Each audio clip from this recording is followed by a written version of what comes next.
Mr. Vasari. Okay. I'm taking over the body, oh. We're getting out of the body, oh. Hey, Mr. Benny, have you seen any horses today? Hey, what do you mean? I heard you and Nina went for a roll in a Hey, hey, oh. Benny and Nina, Sitting in a tree. sitting in a tree. K-I-S-S-I-N-G. Nina and Benny. K-I-S-S-I-N-G.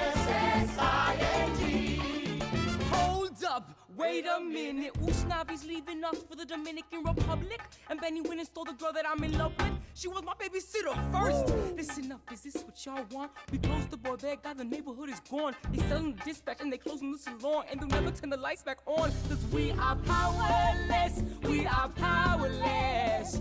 And y'all keep dancing and singing and celebrating, and it's getting late in this place disintegrating, and we are powerless, we are powerless. Alright, we're powerless, so light up a candle. There's nothing going on here that we can't handle. You don't understand, I'm not trying to be funny. We're gonna give a third of the money to you, Sonny. What? Yeah. For real? Yes. Maybe you're right, Sonny. Call in the coroners. Maybe we're powerless, a corner full of foreigners. Maybe this neighborhood's changing forever. Maybe tonight is our last night together. However, how do you want to face it? Do you want to waste it when the end is so close you can taste it? Y'all can cry with your head in the sand. I'ma fly this flag that I got in my hand. Arriba esa bandera. Hey! Alzala donde quiera. Hey! Can we raise our voice tonight? Can we make a little noise tonight? Hey! Esa bonita bandera. Hey! Tiene mi alma entera. Hey! In fact, can we sing so loud and raw cause they can hear us across the bridge in Eastern Caucus? Arriba esa bandera. Alzala donde quiera. Puerto Rico, de Santo Domingo, wherever we go, we rep our people and the beat goes. Esa bonita bandera. Tiene mi alma entera. When that's to forget about what could have been. Dance with me one last night in the hood again. Wepa! Carnaval del barrio. Carnaval del barrio. Mira esa bandera. Carnaval del barrio. Carnaval en tierra de Venezuela. Del barrio. Alza la bandera dominicana. Alza la bandera puertorriqueña. Alza la bandera mexicana. Alza la bandera, la bandera, la bandera, la bandera, la bandera. Alza la bandera.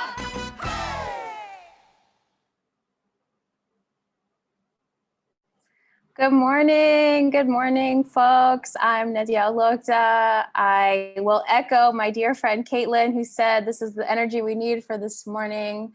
I am incredibly glad to welcome you to the final week of the GIA virtual convening, Power Practice Resilience Remixed. I'm beyond excited that we've reached this point. It's been an incredible few weeks together and an incredible year to make this happen. There's so many people to thank. And most importantly, all of you who have joined us over the last 2.5 weeks together, 5 days together. It's been phenomenal. I'm honored to be here with you all in the home stretch. I wish we could hug in real time, but alas, we are in real Zoom. So hugs to you all as we begin our descent.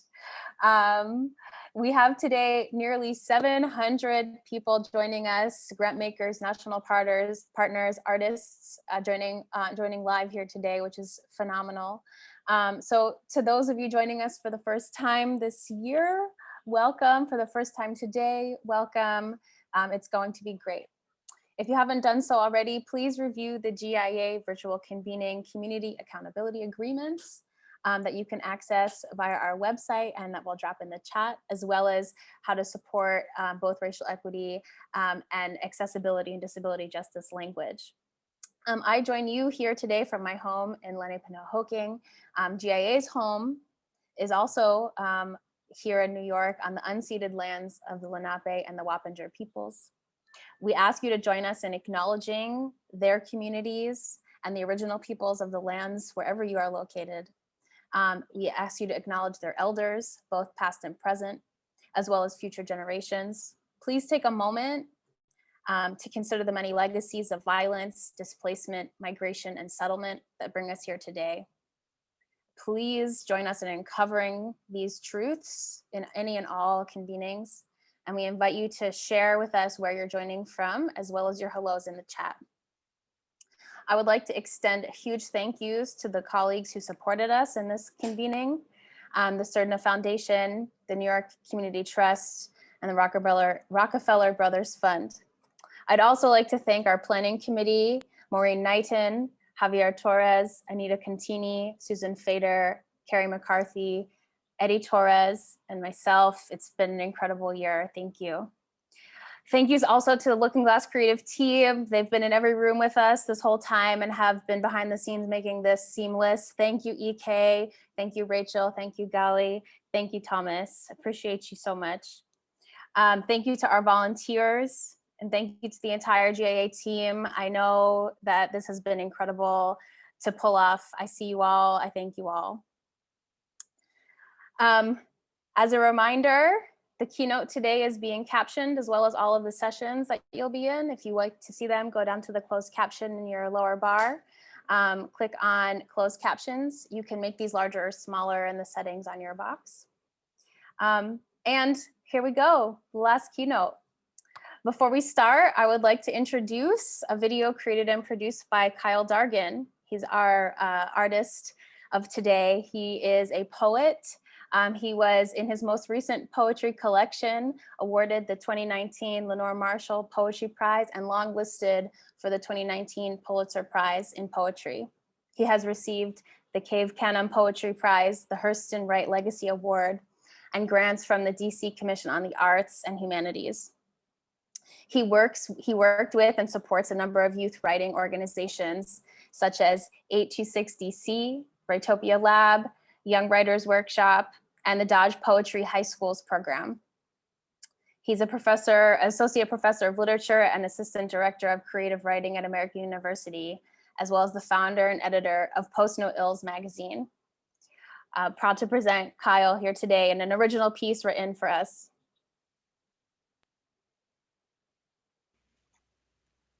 Good morning, grandmakers in the arts. My name is Kyle Dargan, and I'm a poet based in Washington, D.C. I'm invited to share some poetry with you this morning. In my time as an arts administrator and artist, I've been fortunate enough to work as a grant reviewer for the Mid-Atlantic Arts Council and the D.C. Commission on the Arts and Humanities. I've also done a lot of artists in the school work for the Dodge Foundation, so I have some insight into what you do. And I just want to thank you all for your selflessness and generosity in what you do for artists and young people. Here in DC, we're on the eve of a big political rally, a MAGA rally at Freedom Plaza, which is about 5 blocks from Black Lives Matter Plaza. And as you can imagine, a number of us here are on edge regarding the potential for violence to erupt. DC has already been boarded up a lot of this summer, as Black Lives Matter has been a site of protests and redress regarding what's happened with the coronavirus and police brutality throughout the year, although police brutality is nothing new. So with all that in mind, we'll be hearing this on the other side of this weekend, but I want to share a new piece with you that I actually wrote yesterday. And as some of you may imagine, one of the things that you usually do not do as a professional writer is share things that you just written. But this is something that I felt if I had this platform in the moment that I really wanted to share with all that I'm wrestling with inside ahead of this weekend.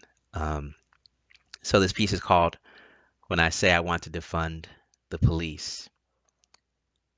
I mean, I have been a boy in the largest city in a small state, and there to better breathe sometimes the wind veins of my feet would point me southward towards the mountain and the little villages and townships skirting its foothills, where most of the residents were they who'd fled from that largest city with tax base in tow. And I did not desire migration. I did not want to shun the gift that what some called riot and others called uprising had given, a giant machine of a city. But sometimes I just needed air. So again, my wind feet would whisper, walk south, and I would. I don't know why some people call police pigs instead of wolves. I was a boy watched by wolves. Nothing against them because the village and townsfolk paid the wolves to be wolves, and the wolves themselves had boys like me to feed. Occasionally, we would cross tracks with their boys on our quest for air, bicycles, or basketball courts. And one day on the blacktop in the village, we large city boys rubbed rough with the village boys. Coefficient friction between their shouts and our skin. And someone called for the wolves, and the wolves came. And I watched the wolves arrive inside a larger wolf with blaring eyes. The wolves opened the larger wolf's trunk maw, and inside, all the teeth, shotgun upon pistol upon rifle. And we were just boys. The wolves snarled enough firepower to put a whole village to bloody slumber. But if the desire was to daunt us city boys, to assure safe never moved in our minds as we moved through the village towards the mountain or anywhere with wolves, then it was a sound investment, for the memory of that trunk and the wolves armed to the teeth with teeth never leaves my waking or sleeping mind, ever breaks the wind at my feet. And what if a terrified boy doesn't make the best decisions with his feet or adrenaline laced legs? Boys get bitten because the wolves are paid to bare teeth, paid to bite frightened things, paid to wolf. And if a city is already making someone prey, I promise you the prey would rather you feed something other than the wolves. That manna spread to squirrels that seed the ground, or beavers that fatten the rivers, or butterflies that pollinate the trees. All of that makes air, which is what I needed in the largest city, in the small state.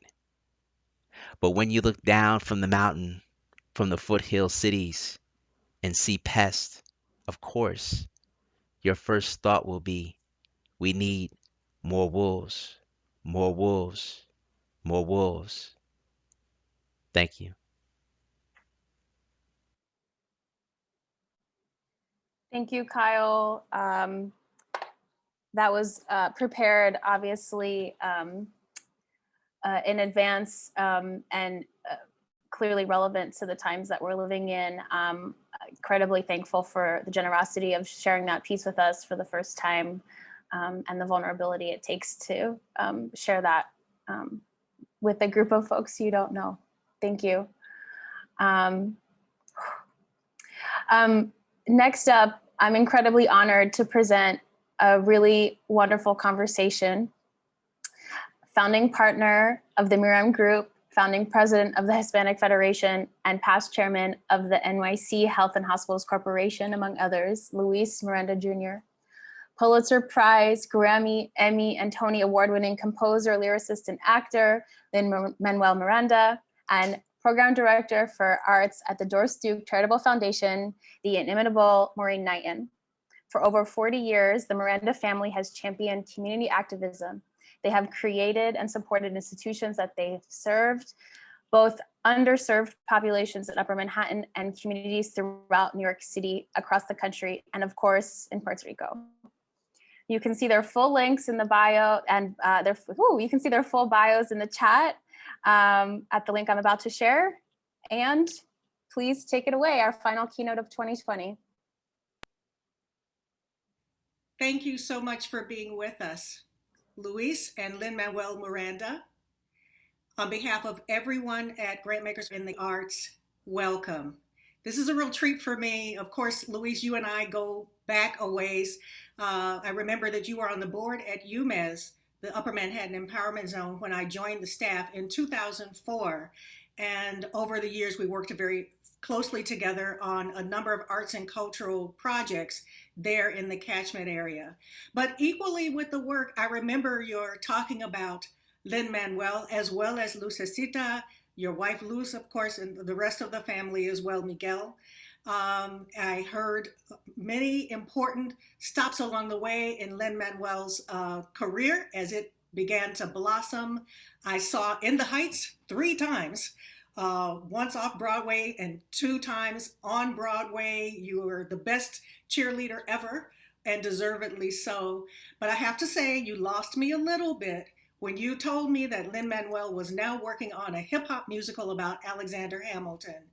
I wanted to go there with you, but it was a little hard to imagine. Of course, now everyone understands what it is, and everyone is completely enamored with that wonderful piece. So congratulations, Lin-Manuel, on that and all of the other achievements before and since that time. We've, of course, asked you here today to GIA's Convening because of your significant family tradition, both with regard to philanthropy and civic engagement, equally so.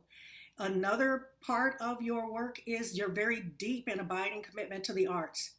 Finally, we are very much looking forward to hosting the 2021 GIA conference in San Juan, Puerto Rico, and we'd love to hear a little bit about what the island means to you in our time together today. The two of you are, of course, philanthropists, you're artists and advocates and influencers in the arts ecosystem and beyond. And of course, you're also activists. Luis, in fact, I was reading that your first date with your wife, Luz, was at a protest.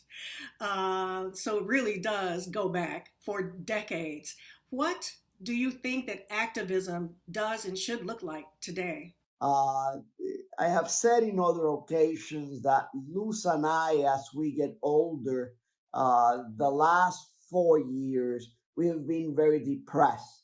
That we thought that the things we fought for, things we thought had changed, were worse than when we started all of this fight. And then the Black Lives Matter movement began, and it gave us hope again that in fact there's a new generation out there that is going to accomplish change. And as that happened in the streets, we had names of products change, statues disappeared, boardrooms began to get some color into the boardroom. So those protests in the street began change everywhere. That's what change looks like.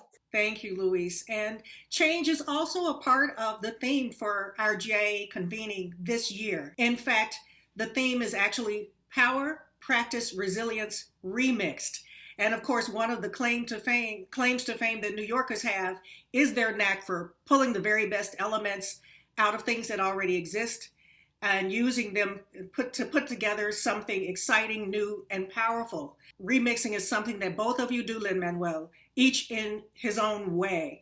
Does this notion of remixing when it comes to philanthropy and leveraging support for the arts resonate for you? And if it does, how does it? Yeah, absolutely. You know, I think that I love the notion of remix. I mean, I think of it all the time as it applies to the arts, particularly my line of work. Hamilton certainly doesn't exist without throwing very disparate elements together, because I can see a through line through them, the origins of hip hop and revolutionary language, and where those meet. And that's one of the ideas that fused me trying to tell that story.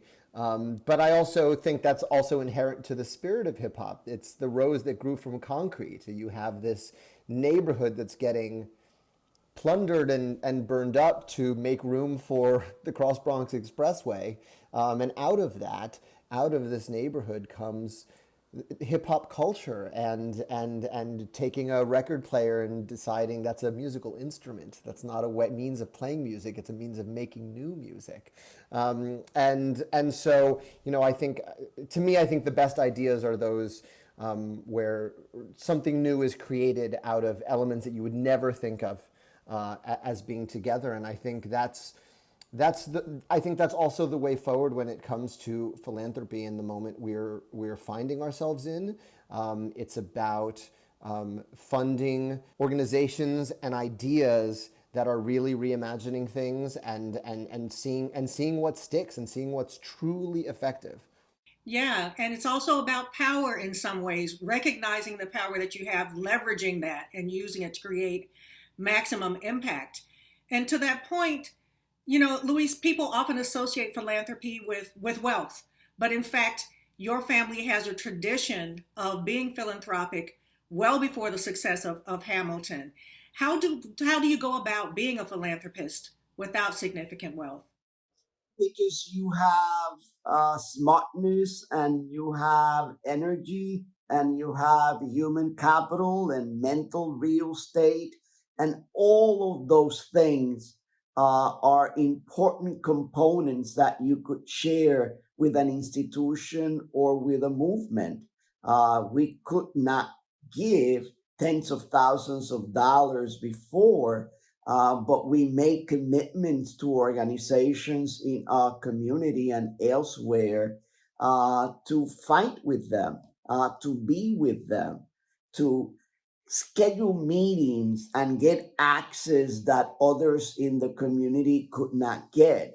And all of that, it's philanthropy. You make change by joining others in the belief that an institution can get something done, that a movement can get something done. And that was always part of what we did as a family. And, we dragged everyone along. It was not just what Luz and I did.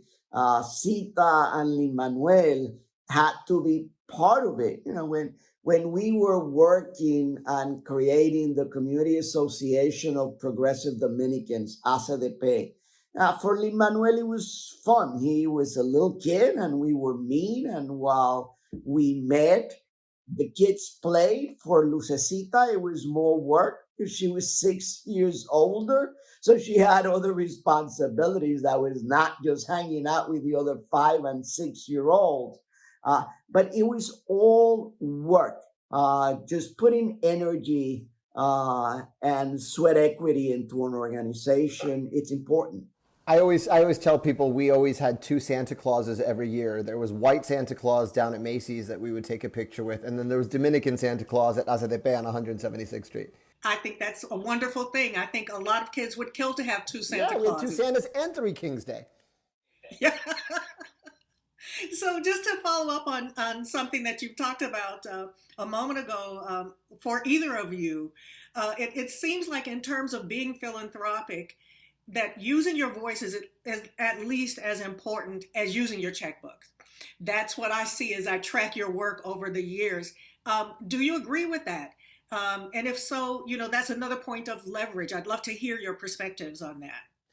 Yeah, I mean, there's money, there's energy, and there's time. And if you have one of those three, you can fight for what you believe in.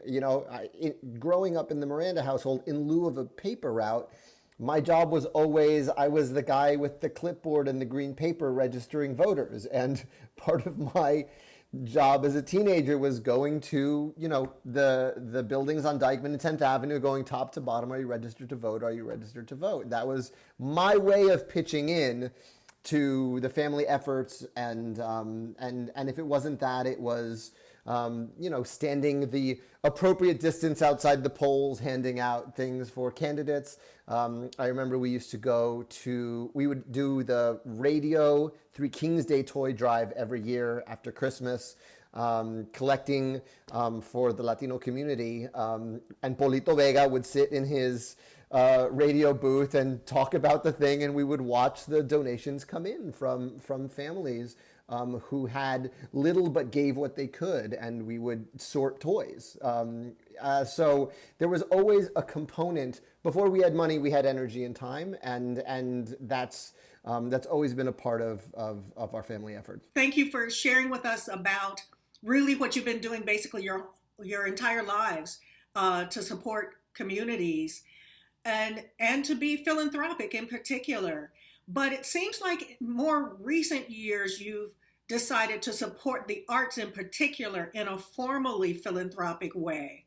Why have you decided to take that on? An enormous learning experience was my first musical in the Heights, which exists because there were so few roles for Latinos in the art form I loved. I knew I wanted a life in musical theater, and two characters in a chorus line in West Side Story is like all we have in the musical theater canon. And I came to a realization sort of at the end of high school, beginning of college, that no one was going to write my dream role or write my dream show. So I wrote a show with as many Latinos as possible in the most musical place I knew, which was Washington Heights, New York. It's really it's as simple as that in terms of sort of inspiration. And then seeing, well, just first of all, countless years of auditions of how many talented Latinos, and seeing West Side Story, West Side Story, West Side Story on the resume. Simple fact of In the Heights existing and having a production, opening that many more roles to that many more Latinos and Latinas across the spectrum in age groups. And then, so when Hamilton hit, the next question became, well, how can we open the floodgates even wider? Not just by creating roles, because it takes me a long time to write a show, but by putting our money and our time into organizations that are doing this work well, or organizations that are just really great theater organizations that need the push to invite actors and performers and designers of color to the table. I've seen very clearly that direct line between your experience that you just described in terms of In the Heights and your very clear focus on creating opportunities for artists of color. But you're also focused on creating opportunities for leaders of color in the performing arts. Can you share a little bit about that? As Lin-Manuel was talking about In the Heights and then Hamilton, how both production open the opportunity for so many artists of colors to be on stage, for it to be their first Broadway credit. And all of a sudden, the sort of the big white wave was now diverse. And to get there, you need institutions that create those kids. I always say, as we fund diversity in the arts in minority or white institutions, that we're looking for the next Lin-Manuel, and Lin-Manuel gets hysterical because I make it personal, but I do. We are doing that, and those institutions have to create the training opportunities for the craft to get better for diverse artists. And so we are always looking for institutions that are either minority or are majority institutions that have a commitment to change the arts and create a more diverse art. But Luis, let me just do a follow-up on that, because one of the things that a lot of our colleagues in the field are grappling with right now is making investments in organizations that are quote unquote mainstream, large budget institutions who've now decided that it's important and timely that they would invest their time, their money, their influence in supporting communities and artists of color. How does one tell whether an institution is sincere about that? And then, as a corollary to that, how do you all balance making those sorts of commitments to mainstream institutions against the need to help organizations of color achieve self-determination by supporting them directly? We welcome and we applaud every time a majority institution decides that there are Black and Brown programming that they want to do. We want to encourage that. But we want them to begin to use the money they already have to do that, and to divert some of the money they already have to do that. That's real commitment. Because if what you're doing is that you go and raise more money because the black and brown people need their place to, then that's not sincere.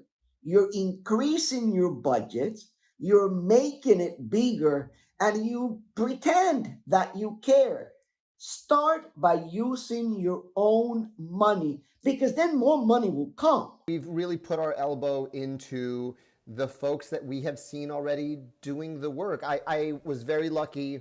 I'll give the O'Neill as an example. I was very lucky to be selected to develop in the Heights at the O'Neill, which is a prestigious theater conference in Connecticut. It's the first prize I ever won was for lyrics at that summer camp with Chiara in 2005. And what was so impressive to me were these students who were basically there to help us. They would not only assist us as we were workshopping our shows, they were writing their own stuff, and we would go see them. And I remember seeing a one-act play by Katori Hall, because she was one of the people in that program, and being like, they're amazing, and getting to know these folks. And it was a really diverse group of students that year, and so seeing that commitment once Hamilton sort of took off, going back to the O'Neill and being like, all right, we'll match you if we start a program to just like go all the way in on this, and continue to fund promising actors and playwrights and directors of color in a pipeline that already exists and is already working. And then the other side of that coin is to work with incredible organizations that have been doing the work to little or no acclaim. And that's where you bring up Repertorio Español. If you meet any Spanish-speaking actor in New York, chances are their first gig when they got here was a gig in a play at Repertorio. It's the only predominantly Spanish-speaking theater in New York. It has existed forever. I was an intern for it in college. I was sweeping floors at Repertorio in college. It was my first theater experience in New York. So, you know, we go to them and say, what do you need for this playwriting program? And helping them and meeting the folks who do the work, not just the ones that make the Arts and Leisure page every time, but the folks that have been doing the work for our communities already. They're really stalwarts, but they're kind of quiet giants in a way. Yeah, absolutely. They don't get the recognition and visibility that many of their larger counterparts do, but they are at it, steady and deeply dedicated, and have been for decades. So Absolutely. they deserve that shine. So I just want to ask you one other question about your philanthropy. You seem to engage in a lot of partnerships with Flamboyant Arts Fund, Bloomberg Philanthropies, Google Arts and Culture, and others as well. That seems like a strategic decision to do that partnering. Why do you choose to partner if it is a strategic position? There are a lot of other funders who decide we're going to go it alone. So what's that about? I'll start. You know, politics, it's a team effort. It's not one person, the one that elects someone. You pull together a team, and a whole bunch of people then work and elect someone. I have seen Lin-Manuel and sort of the teams that he creates. It's a team. Everything is done with a team. And it seems to me that that's what we want to also do when we go to support a project. To the extent that we bring others to the table, we know that the project will be richer, that it will have more resources. And the other component of that is not necessarily reinventing the wheel when we see people who are already in that space that we want to help contribute to. To start something from scratch is infinitely more difficult than saying, oh, Flamboyant has boots on the ground. They already have a presence on the island, and they have their own infrastructure, as opposed to starting from something from scratch. Like it's also a faster way to get the help to those who need it if you're not, you know, building the brick and mortar at the same time that you're doing the thing. You find the partners who are doing the work and doing it well and saying, how can we help? People believe that it's more work because you're not doing it your way. Now, all of a sudden, you have to incorporate a collective thinking to a problem. But at the end of the day, it's like dancing tango. Once you get the steps, it flows. And that's exactly what a collaboration is. Yeah, to use a less tango metaphor, that's also how you build a musical. That's also how you make a movie. You get the folks you believe in and you think do the work well, and you talk until you're all making the same show. And I think our alliances in the philanthropic space are similar. We talk about our goals and we talk about the best way to do them until we're all kind of moving in the same direction.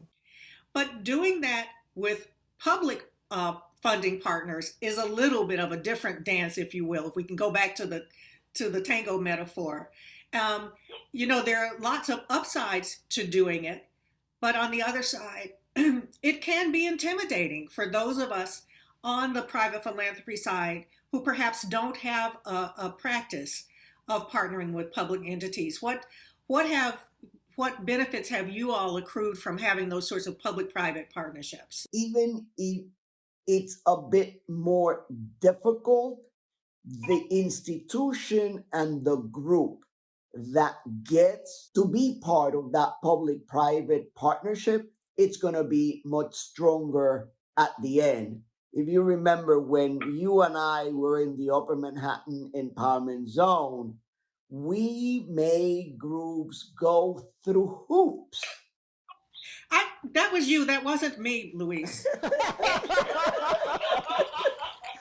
They went through hoops, but I believe that they were much stronger afterwards. Yeah, I agree. In fact, one of the things I used to always think about when I was working there was that even in cases where applicants might have been unsuccessful, we spent so much quality time with them, providing them feedback and technical assistance on how to strengthen their proposals and make them more competitive. We wanted to really leave them better than they were before the engagement. I have to talk about Hamilton, so we may as well do that now.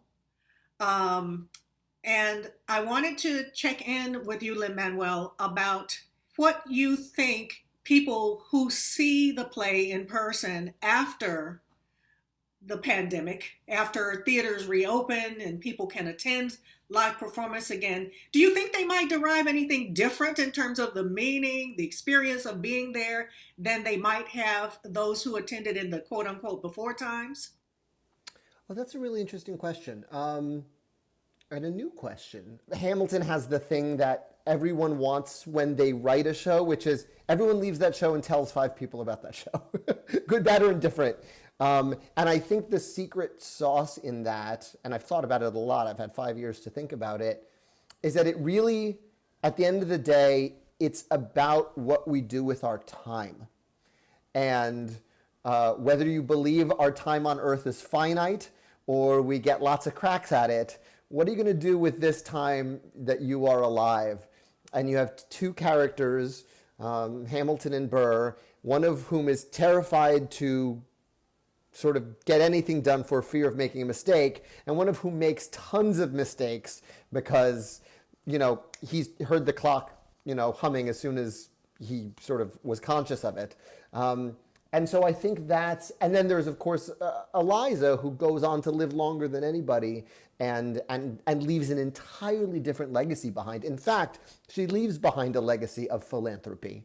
While all these men were worried about greatness, she worried about goodness. And it is her organization, Graham Windham, that still exists today in the form of social services. And that's the real knockout punch, I think, at the end of the show. The character who is not concerned with doing great things is the one that arguably has one of the greatest legacies in terms of the lives affected through her good works. I think that's a bit of the secret sauce, because you leave that show and you go, what am I doing with my life?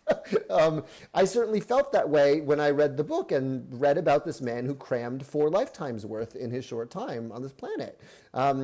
So I think it enabled me to write about that tension.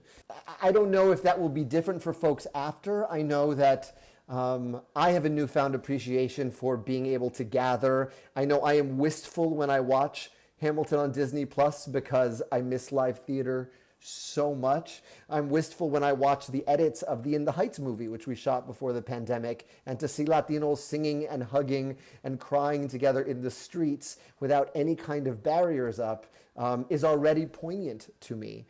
So I'm sure things will hit different in different ways, but I'm looking forward to that time. You know, it's interesting because I think related to that, there's another message that a lot of people have already derived from it, making your moves despite having everything in place, which is what you just referred to in contrasting Burr and Hamilton. I'm wondering if people will be inspired actually by that in particular to understand that there's an opportunity, especially at the dawn of a new administration, that they might feel personally implicated and make some moves. Lynn, have you seen any evidence of that, or am I just making up narratives that don't belong here? One of the lyrics that kind of really sticks with people from that show is, "You have no control, who lives, who dies, who tells your story." And I've seen that spin out a million different ways in the legacy of Hamilton alone, whether it is young people who have come to me and said that they were incredibly depressed, but "Wait for It" was the song that told them to keep living and that the best was yet to come. I've had a lot of testimonies to that effect. Or it's this past summer with the Black Lives Matter movement and seeing signs like "History has its eyes on you," seeing lyrics from the show on placards in the streets. Or "Immigrants, we get the job done" at protests. You never anticipate, your goal with writing a show is to get it out of your head and on stage, and hopefully, just a good review in the arts and leisure section, and the way in which the lines from the show have reverberated in the world. I'm always grappling with the ways in which it continue, the ripple effects continue. Well, I have to say, I saw another piece of evidence of that on November 7th as I was watching the live coverage on the news right after the election had been called for President-elect Biden. And I saw just throngs of people marching toward the White House in DC singing "My Shot." Yeah. And I just thought, I got a little that's a misty-eyed new at that and one apt too. context. I mentioned much earlier in the conversation that, of course, our conference next year is going to be in Puerto Rico. And so we need to pick your brains about that.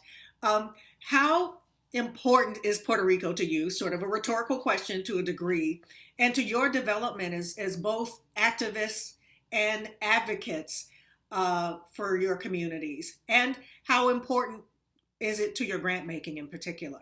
Every summer, we send Lucecita and Lin-Manuel to Puerto Rico, to that small town where I grew up, for a month, because we wanted them to experience what it feels like to be in a neighborhood where everybody cares about you.